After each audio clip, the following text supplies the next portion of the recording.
We have forgotten that resources are scarce. 500 million humans live in the world's desert lands, more than the combined population of Europe.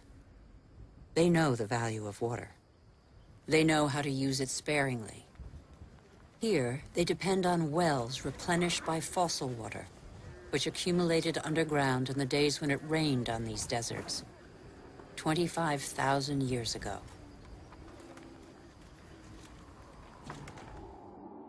Fossil water also enables crops to be grown in the desert to provide food for local populations. The field's circular shape derives from the pipes that irrigate them around a central pivot. But there is a heavy price to pay. Fossil water is a non-renewable resource.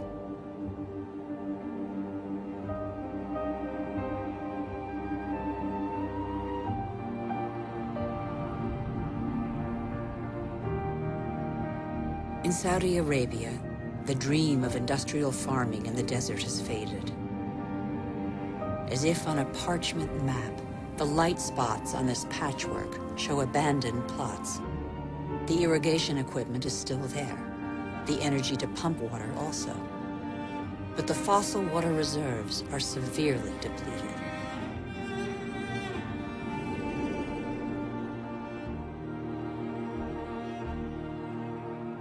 Israel turned the desert into arable land.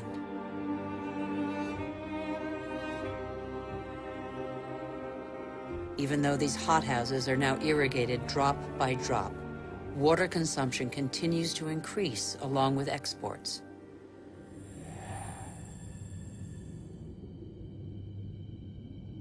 The once mighty River Jordan is now just a trickle. Its water has flown to supermarkets all over the world in crates of fruit and vegetables.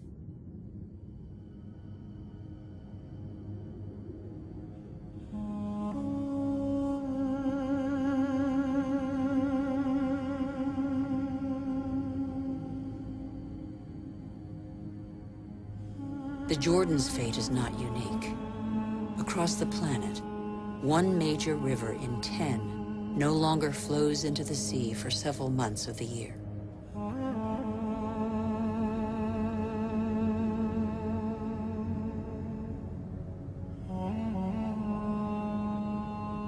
Deprived of the Jordan's water, the level of the Dead Sea goes down by over 1 meter per year.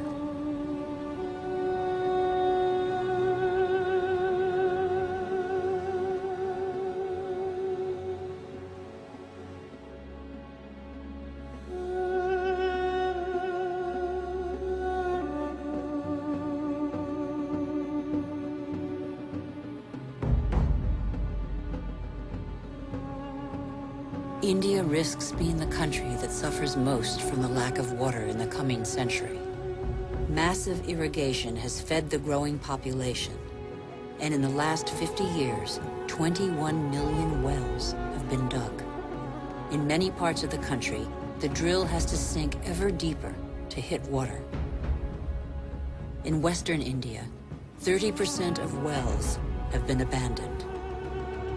The underground aquifers are drying out. Vast reservoirs will catch the monsoon rains to replenish the aquifers. In dry season, women from local villages dig them with their bare hands.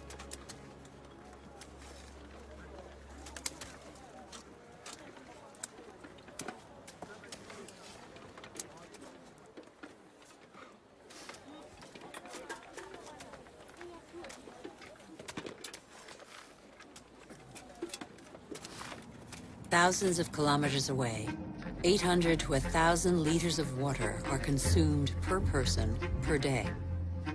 Las Vegas was built out of the desert. Millions of people live there. Thousands more arrive every month.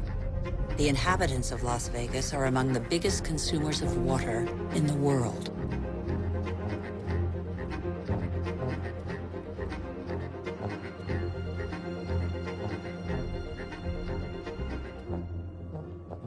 Palm Springs is another desert city with tropical vegetation and lush golf courses. How long can this mirage continue to prosper?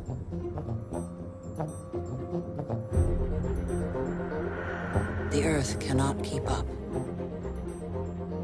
The Colorado River, which brings water to these cities, is one of those rivers that no longer reaches the sea.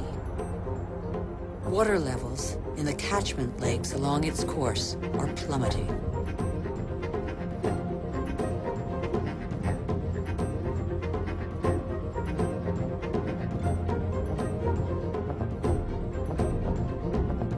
Water shortages could affect nearly 2 billion people before 2025.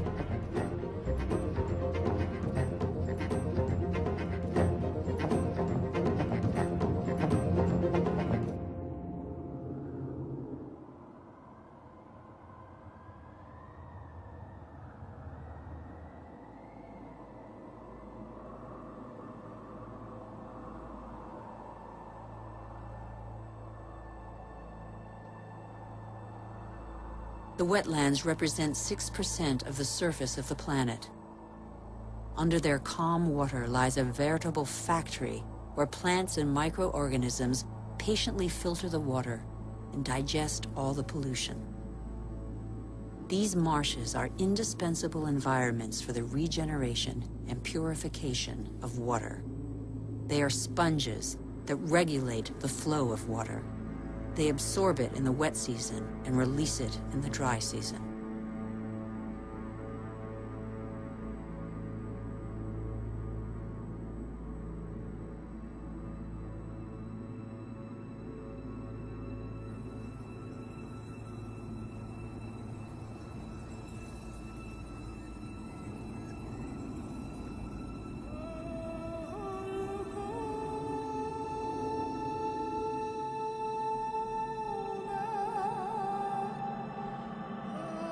In our race to conquer more land, we have reclaimed them as pasture for our livestock, or as land for agriculture or building. In the last century, half of the world's marshes were drained. We know neither their richness nor their role.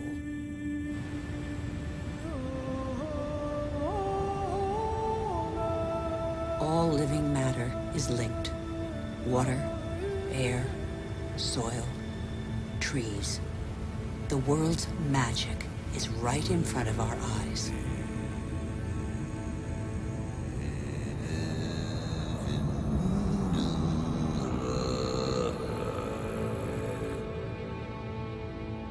Trees breathe groundwater into the atmosphere as light mist.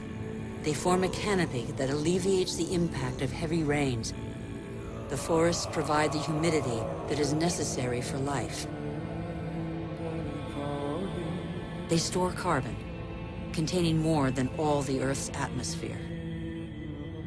They are the cornerstone of the climactic balance on which we all depend.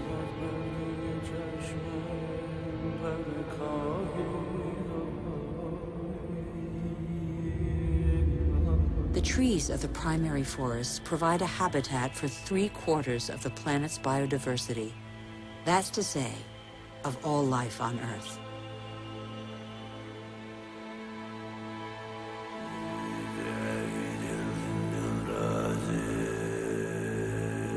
These forests provide the remedies that cure us.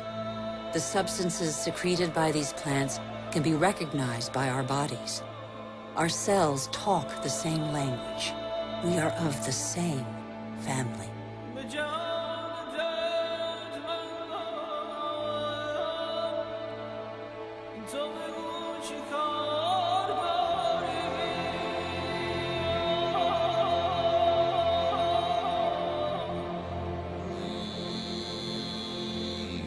But in barely 40 years, the world's largest rainforest, the Amazon, has been reduced by 20%.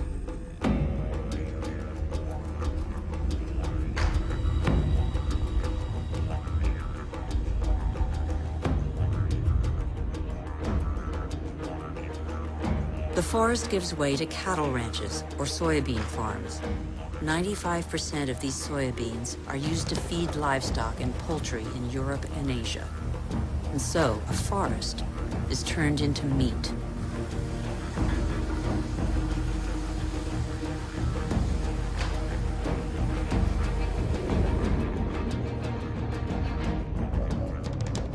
Barely 20 years ago, Borneo, the fourth largest island in the world, was covered by a vast primary forest.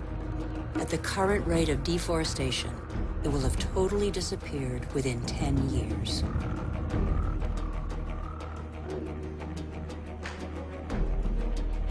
Living matter bonds water, air, earth, and the sun.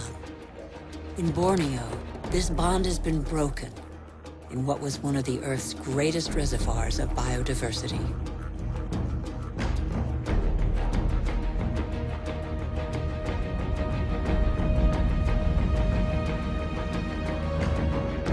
This catastrophe was provoked by the decision to produce palm oil, one of the most productive and consumed oils in the world, on Borneo. Palm oil not only caters to our growing demand for food, but also cosmetics, detergents, and increasingly, alternative fuels. The forest diversity was replaced by a single species, the oil palm. For local people, it provides employment. It is an agricultural industry.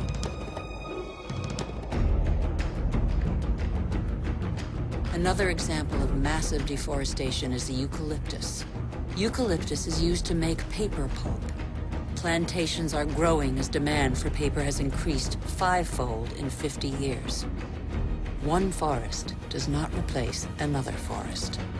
At the foot of these eucalyptus trees, nothing grows because their leaves form a bed that is toxic for most other plants.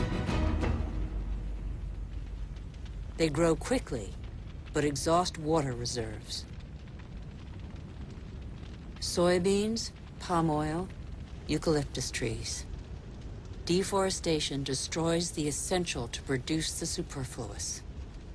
But elsewhere, deforestation is a last resort to survive.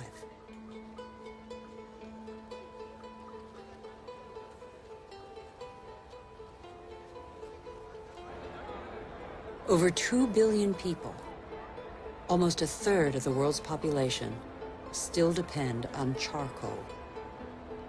In Haiti, one of the world's poorest countries, charcoal is one of the population's main consumables. Once the pearl of the Caribbean, Haiti can no longer feed its population without foreign aid.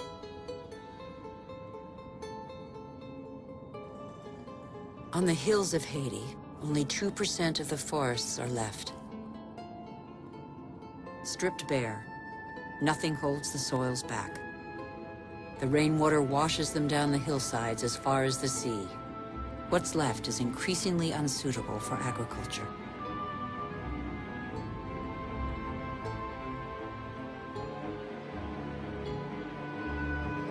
In some parts of Madagascar, the erosion is spectacular. Whole hillsides bear deep gashes hundreds of meters wide. Thin and fragile, soil is made by living matter.